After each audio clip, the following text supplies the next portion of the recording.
ஆனால் கள்ளக்குறிச்சிக்கு போகாத கால்கள் கரூருக்கு மட்டும் ஏன் போகின்றன என்பதுதான் எங்களுடைய கேள்வியாக இருந்து கொண்டிருக்கிறது. பல்லாவரம் கழிவுநீர் கலந்த குடிநீர் குடிச்சு 3 பேர் அப்பாவி பேர் இறந்து போயிருக்கிறார்கள். திமுக அமைச்சர் வந்து ஃபுட் பாய்சன், அதே மாதிரி தான் குடிநீர் எந்த பிரச்சனை இல்லைன்னு மக்கள் மேலே பழிய போட்டாங்க. அமைச்சர் திரு மா சுப்பிரமணியனும் துணை முதலமைச்சர் உதயசூரியன் அவர்களோ பிறந்தநாள் விழா தான் சிறப்பாக கொண்டாடுகிறார்களே தவிர தமிழக மக்களுக்காக எந்த நிகழ்வும் இங்கே இல்லை. ஆனால் இப்பொழுதெல்லாம் கள்ளக்குறிச்சியில் கள்ள சாராய 65 பேர் இறந்து போனார்கள். கரூரிலே 41 பேர் இறந்து போனார்கள்.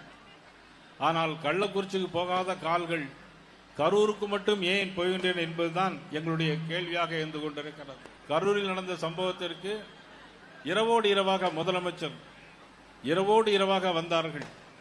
இரவோடு இரவாக வந்து எல்லா பாடிகளையும் 41 உடல்களையும் உடனடியாக அவர்கள் பரிசோதனை செய்து போஸ்ட்மார்ட்டம் பண்ணியது ஏன் என்று இன்னைக்கு உச்சநீதிமன்றம் கேள்வி எழுப்பியிருக்கிறார்.